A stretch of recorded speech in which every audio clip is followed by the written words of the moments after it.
မနေ့က lake ကင်တော့ရင်းနဲ့ data lake အကြောင်းတွေ့ရတာဘော system ချတော့မယ်ဆိုလို့ရှိရင် data လို့ပဲဒီ data တွေနဲ့ပတ်သက်လာလို့ရှိရင်ဒီကောင်လေးကအသုံးဝင်တယ်လို့ထင်တယ်ဒါကြောင့်နှုတ်ခွန်းတဲ့အနေနဲ့ပြန်လဲပြီးတော့လုပ်ပေးလိုက်တာနှုတ်မှတ်ထားရင်းနဲ့ဒီကောင်ကို save လုပ်ထားတာ YouTube မှာကျွန်တော်တို့ဘဝကအခြေရေးရှိမယ်ဇီဝရေးရှိမယ်မိသားစုရေးရှိမယ်ပြီးရင်ကျမ်းမာရေးလူမှုရေးbusiness ပိုင်းဆိုင်ရာတွေကအဆုံးပေါ့အကုန်လုံး data တွေကအများကြီးနဲ့ဘဝကချိနေတာဆိုတော့အဲ့ဒါတွေကိုတိတိကျကျပြန်ပြီးတော့ဆွဲထုတ်နိုင်တယ်ဆိုလို့ရှိရင်တေချာကိုလိုချင်တဲ့အပိုင်းလေးတွေကိုဆွဲထုတ်ပြီးယူသုံးလို့ရတယ်ဆိုတော့သိသွားတာဒီမှာဆိုရင်သူရှင်းပြထားတာရှင်းလေးပဲဒီပုံလေးကနားလည်လွယ်တယ် data lake ဆိုတာကတဘောလုံးဖြစ်ခဲ့တဲ့အကြောင်းအရာ data တွေဒီ data တွေက data ရေကန်ထဲမှာရှုပ်ပွားပြီးတော့အဲ့လိုမျိုးဖြစ်နေတာဒါကို raw data လို့ခေါ်တယ်ဒီကောင်ကို data warehouse ထဲထည့်ပြီးတော့မှတိကျကျ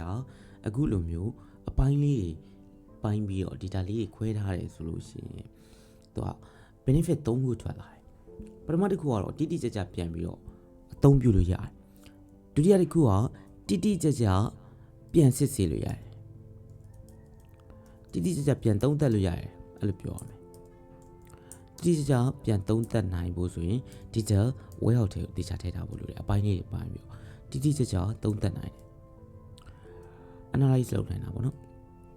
ပြီးနောက်တစ်ခုကတော့ဒီကောင်ကို final product ထုတ်တဲ့နေရာမှာဆိုလို့ရှိရင်လည်းပြန်သုံးလို့ရနိုင်တယ်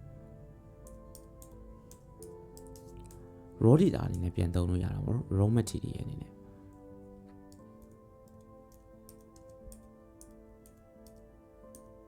ဟုတ်ပြီဒါဆိုရင်ဒီဘက်မှာရှိနေတဲ့ဘဝထဲမှာရှိနေတဲ့ data အကုန်လုံးအများကြီးရှိနိုင်တယ်ကိုတခုခုကို response ဘယ်လိုပေးတယ်လဲအစားဘာတွေတွေးလဲအစုံကိုတွေးရဲဆိုလို့ချင်းဒီတွေးရ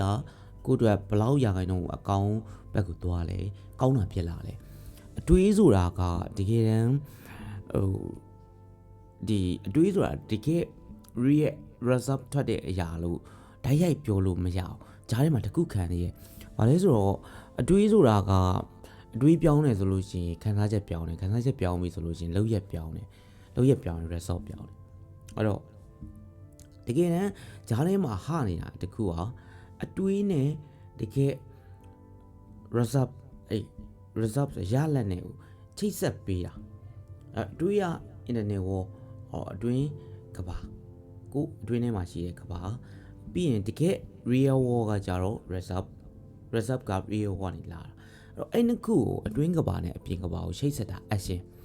အဲ့လို real action တွေပေါ့နော်ဒီလို real action တွေလုပ်တော့မဲ့အချိန်မျိုးမှာဆိုလို့ရှိရင်အခုလိုမျိုး data တွေကိုတိတိကျကျအပိုင်းလေးတွေပိုင်းပြီးတော့ data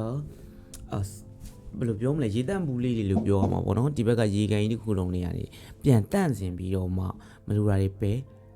လူတဲ့တန့်စင်ပြီးသားရေတန့်ဘူးလေးတွေကြီးပဲထည့်ထားမယ်ဆိုရင်ကိုလိုတဲ့အချိန်ကောက်သုံးလိုက်တာ ਨੇ ဒါတိကျမှန်ကန်တဲ့ result ကောင်းမွန်တဲ့ result ပြရတာပေါ့နော်ရလက်ထွက်အောင်လုပ်လို့ရတယ်ဥပမာဆိုတော့ကိုကအတွေးအများကြီးရှိတယ်ဒီနေ့ကိုတွေးမိတာကအကြံရတယ်ပေါ့နော်အကြံရတဲ့အထက်မှာဆိုလို့ရှိရင်10ခုလောက်ရတယ်အဲ့ဒီထဲမှာကိုတိထားတာ10ခုလောက်တိသွားတယ်ဆိုရင်အဲ့ဒီ10ခုတည်းမှာဘယ်ဟာကတကယ်အလုပ်ဖြစ်လဲမဖြစ်ဘူးလဲကိုစမ်းစစ်ပြီးတော့မှ detail အခုလိုမျိုး detail warehouse ထဲကိုထည့်ထားတယ်ဆိုရင်နောက်တစ်ချိန်ကိုပြန်သုံးတဲ့အခါမှာအခုလိုမျိုးပြန်လာထက်ကြုံလာတယ်ဆိုရင်အဲ့ကောင်လေးကိုပြန်ဖွင့်ပြီးတော့ဖြည့်ရှင်းလိုက်အောင်ပဲဘာလို့လဲဆိုတော့အရင်တော့ကိုတေချာစဉ်းစားပြီးသားကိစ္စပဲဒီထဲမှာဆိုရင်မလိုတာတွေကပယ်ပြီးသားဖြစ်တဲ့အတွက်ကြောင့်မလို့ဒါလေးကိုပြန်ယူသုံးလိုက်တာ ਨੇ အလုပ်ဖြစ်သွားပြီဟော real action လုပ်တော့မဲ့နေရာမျိုးတွေမှာဆိုရင်အခုလိုတန့်စင်ပြီးသား data တွေကိုပြန်ယူသုံးလို့ရအောင်လုပ်ထားတာကအများကြီးပို့ပြီးတော့ကိုယ့်အတွက်ဘဝအတွက်ပူရှောမှုပါတယ်ဥမာဆိုပါစို့နောက်ထပ်ဥပမာတစ်ခုပေးရမယ်ဆိုရင်အကိုရေတောက်ရှင်တယ်ရေတောက်ခြင်းတယ်ဆိုလို့ရေကန်တွေကရေကိုသွားတောက်တာကိုယ့်အတွက်မကောင်းနိုင်ဘူးပေါ့နော်ဒီထဲမှာအမိုက်တွေလည်းရှိမယ်အများကြီးအဲ့တော့တန့်စင်ပြီးသားရေတန့်ဘူးဆိုရေတန့်ဘူးယူပြီးတော့တောက်လိုက်အောင်ရေစားတဲ့အချိန် ဒါမျိုးပေါ့နော်အဲ့လိုပဲကျွန်တော်လိုအပ်တဲ့အချိန်ပြန်ယူသုံးဖို့နာအတွက်ဆိုလို့ရှိရင်ဒီ data တွေကclean ဖြစ်နေပြီသားအဲ့တော့တခါတည်းတန့်ရှင်းပြီးသား data တွေဖြစ်နေဖို့တခါတည်းပြင်ဆင်ထားတယ်ဆိုရင်လိုတဲ့အချိန်ယူသုံးလို့ရပါတယ်နောက်တစ်ခုကတော့တိတိကျကျပြန်ပြီးတော့စစ်ဆေးလို့ရတယ်ဒီ data အပိုင်းလေးခွဲလိုက်ပြီဆိုရင်ဥပမာအတွေးနဲ့ပတ်သက်ပြီးကိုခွဲမယ်ဆိုရင်ဒီအတွေးတွေကငါဘယ်လိုတွေးလေးရှိရဲအဲ့ဒီတွေးတဲ့မှာဆိုလို့ရှိရင်ဘယ်ဟာတွေကမကောင်းနေဘူးလဲဘယ်ဟာတွေကကောင်းလဲဘယ်ဟာတွေအလုပ်ဖြစ်ခဲ့လဲဘယ်လုံးဖြစ်ဘူးလဲဒါမျိုးတွေပြန်ပြီးတော့မှသုံးသပ်ပြီးတော့ဆုံးဖြတ်ရမယ်ဆိုပိုကောင်းပါတယ်နောက်တစ်ခုကတော့ဒီ final product ထုတ်တဲ့အခါမျိုးဆိုတော့ raw material ဆိုတာကြတော့ကို့မှာအခြေအနေနဲ့ပတ်သက်ပြီးတော့လေ data ထွက်လာတယ်ပြီးရင်ဒီဟာကလည်းအကုန်လုံးတန့်စင်ပြီးသားဖြစ်တယ်ပြီးရင်စီးပွားရေးမိသားစုရဲ့အကုန်လုံးကထွက်လာတဲ့ data တွေအကုန်လုံးကိုလိုချင်တဲ့အခါမှာcoffee ပြောချင်တဲ့အခါမှာဆိုလို့ရှိရင် coffee မို့ယူလိုက်မယ်ပြီးရင်တကြားယူမယ်ပြီးရင်တမင်ရသေးယူမယ်ရေနွေးယူမယ်အကုန်လုံးပေါင်းပြီးဖြော်လိုက်တယ်ဆိုလို့ရှိရင် coffee တစ်ခွက်ထွက်လာတယ်အဲ့လိုမျိုး coffee ထွက်ဖို့ဆိုလို့ရှိရင်တကြားရေနွေးရရေနွေးပြီးရင် coffee မို့က coffee မို့တမင်ရသေးရတမင်ရသေးပေါ့နော်အဲ့လိုမျိုးဒါကိုတီးတန့်နေခွဲထားနိုင်တယ်ဆိုလို့ရှိရင်နောက်ဆုံးကိုလိုချင်တဲ့ဒီ final product တစ်ခုလိုချင်တယ်ဆိုရင်အဲ့ဒီကောင်ကို raw material အနေနဲ့ယူသုံးလိုက်တယ်ဆိုရင်ပို့အဆင်ပြေတယ် live ကဒီတော့ကိုကဥမာဆိုတော့ကျွန်တော် coffee ထဲမှာဆိုလို့ရှိရင် black ရှင်တောက်မယ် americano ပေါ့ americano တောက်မယ်ဆိုလို့ရှိရင်တရားမထည့်ချင်ဘူးဟုတ်ပြီအဲ့ဒါတရားမယူတော့ဘူးတမယာတီးယူခဲ့မယ်ပြီးရင်ရေနွေးယူမယ်ပေါ့နော်ရေနွေးယူမယ်ကာဖေမောင်းယူမယ်ဖြောထားလိုက်ပြီဆိုရင်အမေရိကန်တို့တစ်ခွက်ရလာပြီဟုတ်လားဆိုတော့အဲ့လိုမျိုးပဲကိုလိုချင်တဲ့ချိန်ယူသုံးလို့ရအောင် data တွေကိုရှင်းထားခဲ့ရမယ်တခုခုလုပ်လိုက်ပြီဆိုရင် data ကြံရမယ်ပေါ့နော် data မကြံမဲနဲ့လုံးမိတဲ့အမားတွေကအများကြီးရှိနိုင်တယ်ကျွန်တော်ဆိုလို့ရှိရင်အရင်တော့လုပ်ခဲ့တဲ့တဲမှာဆို data တခုမှဒီအကြောင်းတွေနားမလဲတဲ့အတွက်ကြောင့်မလို့ဘယ်ရာမှ data မကြံပါဘူးနောက်ပိုင်းတော့ဘာပဲလုပ် data ယူထားတယ် data ယူပြီးဒီကောင်တွေကတစ်ချိန်ညရင်အသုံးဝင်လာတယ်ဆိုလို့ချင်းကောက်ပြီးတော့ယူပြီးသုံးလိုက်လို့ရအောင်ဒီ data note လေးတွေထုတ်ထားတယ်အခုဒီဟာကလည်းကျွန်တော်ဒီခုနကနေလုပ်ပေးရဲဆိုတာလေ note အနေနဲ့ပဲကိုတစ်ချိန်ကြာလို့ချင်းဥပမာကျွန်တော်လုပ်ထားတဲ့ခုန overthink ဖြစ်လာပြီဆိုရင်တော့ပြန်ကြည့်လိုက်တယ်ဆိုရင်ဒါအဆင်ပြေတယ်ဒီကနေပြီး solution တစ်ခုထွက်လာနိုင်တယ်ပြီးရင်ဒီ sorted လို့ခေါ်တယ်အတိတ်ကအကြောင်းအရာတွေနဲ့ပတ်သက်ပြီးတော့တခုခုပြဿနာရှိနေတယ်ဆိုလို့ရှိရင်လည်းဒီကောင်လေးကို recommend ပေးလိုက်တာပဲဖြစ်ဖြစ်ကိုယ်တိုင်ကြုံလာရင်ကိုယ်တိုင်သွားကြည့်လိုက်တာပဲဖြစ်လုပ်လို့ရတယ်ဒီ data lake ကကြတော့ system ချတဲ့နေရာမှာဆိုလို့ရှိရင် data တွေကိုအကန့်လေးတွေခွဲထားတာမျိုးတန့်စင်ပြီးသား data တွေကိုထုတ်ပြီးတော့မှအချိန်ကြီးပြန်သုံးလို့ရအောင်လိုချင်တဲ့ချိန်ယူသုံးလိုက်လို့ရအောင် data အမှားတွေလုံးဝမရှိတော့ဘဲနဲ့တခါတည်းတိကျသေးကြတဲ့ data တွေပေါ့တကယ်အသုံးဝင်တဲ့ data တွေတခါတည်းဆွဲထုတ်ထားပြီးပြင်ဆင်ပြီး file နဲ့ထည့်ထားလိုက်တာမျိုးလုပ်လို့ရပါတယ်အဲ့တော့အဲ့လိုမျိုးလုပ်ဖို့ဆိုလို့ရှိရင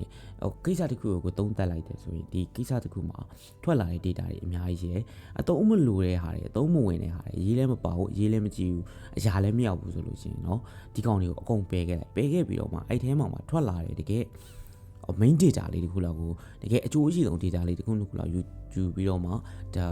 ါမှတ်ထားလိုက်တာမျိုးပေါ့နော်ဆိုတော့သင်ခန်းစာယူတဲ့သဘောမျိုးအဲ့လိုမျိုး data လေးရှိနေရဆိုရင်အခြေအနေနောက်တစ်ခုထပ်ကြုံလာရဲဆိုရင်တကယ်လို့များတိုက်ဆိုင်ခဲ့သည်ရှိတော့ဒီ data ကိုပြန်သုံးလို့ရတယ်။ဘာလို့လဲဆိုတော့ကိုကအဲ့အခြေအနေဒီကိုလုံးသုံးသပ်ပြီးသွားပြီဆိုလို့ရှိရင်ဒီထဲမှာပါကိုပြန်ပြီး clean လုပ်ထားတဲ့ data ဖြစ်တဲ့အတွက်ကြောင့်မလို့စိတ်ချလက်ချယူသုံးလို့ရတယ်။နောက်တစ်ခေါက်လည်းပြန်တွေးကြမလို့တော့နောက်တစ်ခေါက်လည်းပြန်ဆုံးဖြတ်စရာမလိုတော့ဘူးပေါ့နော်။အဲ့တော့ဘဝမှာတစ်ခါကြလို့ရှိရင်အကိစ္စတစ်ခုတည်းကိုပဲနှစ်ခေါက်သုံးခေါက်ပြန်ကြုံလာရရှိဟုတ်ဒါမျိုးတွေအား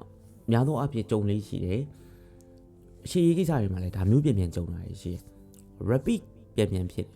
တယ်ဒီပုံစံအတိုင်းပဲနောက်တစ်ခုတက်ပြီးတော့ကြုံလာအဲ့လိုမျိုးဆိုလို့ရှိရင်ကိုဖြည့်ရှင်းတဲ့နေရာမှာကျတော့ခုနလို data အတိအကျရှိရဆိုလို့ရှိရင်ကောင်းတယ်ပေါ့နော် view သုံးပြီးတော့ဒါတက်ကြီးတစ်ခေါက်ထပ်ပြီးတော့စဉ်းစားနေကြမလို့တော့အဲ့လိုမျိုးပါပြောရမယ်ဆိုတွေးကြုံတွေပေါ့နော်တွေးကြုံတွေရနေရတဲ့သင်ခန်းစာတွေကိုနှုတ်ထုတ်ခိုင်းတဲ့သဘောပါပဲအဲ့တော့ဒီကောင်ကအများကြီးအသုံးဝင်ပါလိမ့်မယ်ဒီ business ပိုင်းဆိုင်ရာတွေမှာဆိုလို့ချင်းလည်းဒီကောင်ကအသုံးဝင်တယ်အများကြီးပါကိုယ့်ရဲ့အတွေးပိုင်းဆိုင်ရာတွေဒါအတွေးတွေကို analyze လုပ်ပြီးတော့သေချာစီစစ်တော့မယ်ဆိုလို့ချင်းလည်းဒီကောင်အသုံးလို့တယ်နောက်တစ်ခုအနေနဲ့ကြတော့ကျွန်တော်တို့ ဆုံးဖြတ်ချက်ချတဲ့နေရာမှာဆိုလို့ရှိရင်ဒီ data ဝဲထောက်လေးကတော့အသုံးဝင်တယ်ပြီးရင်ဟိုအများကြီးပဲ coach လုပ်တဲ့နေရာတွေမှာလည်းဒီကောင်အသုံးဝင်တယ် data တွေစုထားတာမျိုးဥပမာ question တွေစုထားတာမျိုးပေါ့နော်အဲ့လိုမျိုးတွေမိကုန်းလေးတွေစုထားတာမျိုးဒါမျိုးတွေကျွန်တော်လုပ်တယ်ဆိုလို့ရှိရင်မြန်တယ်မှန်တယ်တိကျတယ်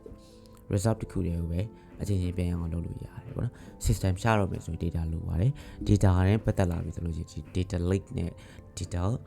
warehouse လေးကိုတော့တည်ထားဖို့လိုပါတယ်ဒီနှစ်ခု꿰ပြီးတည်ထားရဲဆိုရင်ပဲဒီကောင်ကတော်တော်အသုံးဝင်နေပါပြီเนาะ